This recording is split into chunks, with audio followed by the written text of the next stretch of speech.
बहावलनगर से हमारे तहसील रिपोर्टर खालिद फारूक वट्टू की रिपोर्ट के मुताबिक नौसर रोड नज़द चक मदरसा के करीब सस्ते दामों फरोख्त होने वाले मिलावटी मसालों के खिलाफ फूड अथॉरिटी का ज़बरदस्त एक्शन और कानूनी कार्रवाई। 7 मन से ज़ायद मिलावटी मिर्चें, 210 किलो हल्दी पाउडर, 200 बैग साबित मिर्चें तल्फ कर दी गई और मिलावट के कारोबार में इस्तेमाल होने वाली मशीनरी जब्त कर ली गई। डिप्टी कमिश्नर जिला बहावलनगर जुल्फ़िकार अहमद बुन की हिदायत पर डिप्टी डायरेक्टर ऑपरेशन की राही में फूड सेफ्टी टीमों ने नूरसर रोड नज़द मदरसा पुलिस स्टेशन के करीब ग्राइंडिंग यूनिट पर छापा मारकर बड़ी तादाद में मिलावटी मसाला जात पकड़ लिए। टेस्ट के दौरान मसालों के सैंपल्स फेल पाए गए। गैर मयारी मसालों में डाई कलर और मुज़र सेहत अज्जा की मिलावट पाई गई।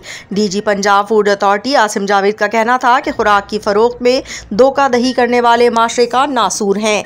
खुराक का कारोबार करने वाले पंजाब प्योर फूड रेगुलेशंस पर अमल दरामद यकीनी बनाएं। उनका मजीद कहना था कि जालसाजी का मकरू धंधा करने वालों के कारोबार बंद कर दिए जाएंगे।